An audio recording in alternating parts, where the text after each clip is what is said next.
and welcome back to Path to Glory. आज आपण शिकणार आहोत तुमची poem you start dying slowly by Pablo Neruda. Okay, तर ह्या पोएम मध्ये जे पोएट आहे ते आपल्याला एक इम्पॉर्टंट मेसेज कन्वे करत आहे की नेहमी लाईव्हली राहा. ओके, काहीतरी नेहमी आपल्या आयुष्यात नवीन करा किंवा नवीन शोधा, otherwise you will start dying slowly. So let's see each stanza of this poem, जेणेकरून जेव्हा तुम्हाला हे पॅसेज किंवा ही पोएम एक्झाम मध्ये येईल तेव्हा तुम्ही आरामात याचे आन्सर्स फ्रेम करू शकाल. काही डाउट्स असतील तर नक्की कमेंट करा. Okay, let's start. If you do not travel, if you do not read, if you do not listen to the sound of life, if you do not appreciate your self, you start dying slowly.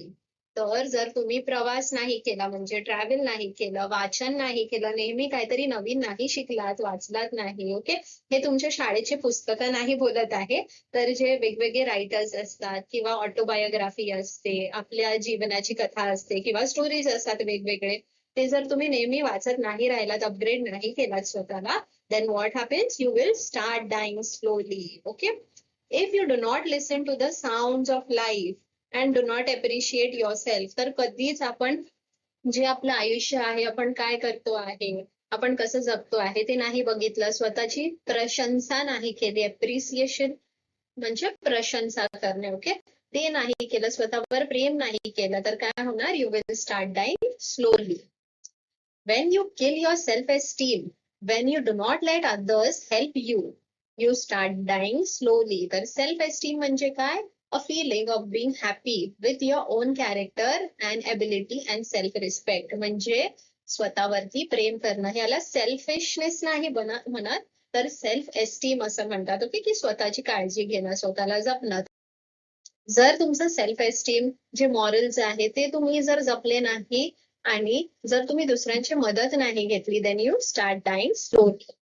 If you become a slave of your habits, walking every day on the same path, if you do not change your routine, if you do not wear different colors, or you do not speak to those you don't know, you start dying slowly.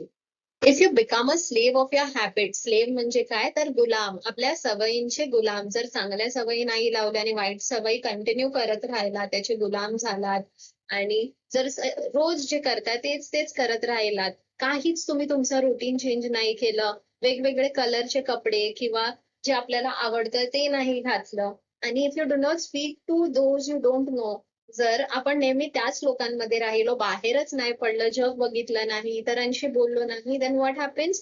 You start dying slowly. म्हणजे आपण कोमेजून जातो की तेच तेच तेच तेच करून रोज आपल्याला कंटाळा येतो. तर कवी हे सांगत आहे की काहीतरी वेगळं करा, ओके, काहीतरी शिका, छान छान कपडे घाला, कलरफुल, ओके, इतरांशी बोला, संवाद साधा. If you avoid to feel passion and their turbulent emotions, okay, तर जर तुमच्याकडे काहीच पॅशन नसेल, ओके, तुम्हाला काहीच माहिती नसेल की मला काय करायचं आहे, तर तुम्ही काय मिस करणार? द्या ट्रिब्युलंट इमोशन. म्हणजे ना, एखादं आपण काहीतरी मनात म्हणजे आपली काहीतरी आवड असेल आणि आपण त्याच्या मागे धावायला लागलो, तर आपण काहीच बघत नाही, आपण थकतोय, दमतोय, उठतो, आपण पुन्हा तेच करतो, ओके. तर हे जे अनस्टडी असतात ना इमोशन्स, म्हणजे वर खाली होत आहे तरी आपण स्वतःला बॅलन्स करतो आणि we are towards a goal, okay. तर पॅशन हे असायला हवं. तुमचं काय पॅशन आहे नक्की कमेंट करून सांगा, मला आवडेल, ओके, आणि इतरांना सुद्धा आवडेल हे वाचायला.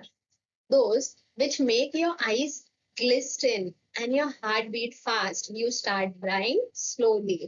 तर असं काहीतरी पॅशन असलं पाहिजे ज्याच्याने तुमच्या डोळ्यात चमक येईल, ओके, ग्लिस्टन म्हणजे चमक येणार, sparkle, shine, and your heart beat fast. आता तुम्ही काहीतरी एखादी गोष्ट जी तुम्हाला आवडते, सपोज तुम्ही कोणत्या तरी कॉम्पिटिशन मध्ये पार्ट घेतला, ओके, किंवा मी माझं एक्झाम्पल देते, मी तुम्हाला हा व्हिडिओ एक्सप्लेन करते, ओके, तर मला हे आवडतं आणि मी जेव्हा तुम्हाला एक्सप्लेन करते ना, तेव्हा माझे डोळे येते ना, त्याच्यात एक वेगळीच चमक असते, कारण मला माझं जे एक्सप्लेनेशन आहे ते तुमच्यापर्यंत पोहोचवायचं आहे, okay, and I want to help you. तर माझं हार्ट बीट फास्ट करतो, ओके, वाय? बिकॉज मी काहीतरी ते करते, I am following my passion which I love, okay. So what is your passion? नक्की शेअर करा. If you do not change your life when you are not satisfied with your job, तर जर तुम्ही तसंच जगत राहिला, तुम्हाला कंटाळा येतोय ते काम करायला, ओके, कामाला जायला कंटाळा येतो, तेच तेच करायला लागते, तर चेंज करा, okay. It is not necessary की तेच करत राहिलं पाहिजे. Take a change. जेव्हा तुमचं लर्निंग स्टॉप होतं ना, so you should change the course, okay, your direction, आणि काहीतरी नवीन बघा. और with your love. If you do not risk what is safe for the uncertain. तर कधी कधी आपण खूप सेफ जगत असतो माहितीये, की मी ह्याच कोशात राहणार, मी असंच करणार, मी ह्याच माणसांमध्ये राहणार. जेव्हा तुम्ही बाहेर निघता, काहीतरी रिस्क घेता, then your life start upgrading and you start living. Okay. If you do not go after a dream, if you do not allow yourself at least once in your lifetime to run away from the sensible advice. तर जर तुम्ही तुमचे जे dreams आहेत, आता तुमची 10th होणार, okay, तुमचं स्कूल कम्प्लीट होणार, so you will be on the next level. तुम्ही तुमचं करिअर चूज करणार. तर जे तुमचं करिअर आहे, it should be your passion. Okay, त्याच्यात तुम्हाला काहीतरी आवडलं पाहिजे, ते करा. ओके. किंवा जर तुम्हाला करिअरमध्ये काहीतरी वेगळं करायचं असेल, तर तुमचं पॅशन सुद्धा घेऊन चाला, जेणेकरून you will keep on living. Okay, तुम्ही एकदम कंटाळून नाही जाणार. If you do not allow your self at least once in your life time to run away from sensible advice. तर आपल्याला ऍडवाइस खूप लोक सांगतात की असं कर तसं कर, बट तुम्हाला माहिती असलं पाहिजे की तुम्हाला काय करायचं आहे. ओके. तुम्हाला हे एक्सप्लेनेशन कसं वाटलं नक्की कमेंट करून सांगा. आणि जर याचे क्वेश्चन आन्सर्स पाहिजे असतील तर मला कमेंट करून सांगा. ओके. मी ह्याचं अप्रिसिएशन लवकरच अपलोड करेन आपल्या चॅनलवर, तर ते तुम्हाला नेक्स्ट व्हिडिओमध्ये भेटून जाईल. So take care, all the best and bye.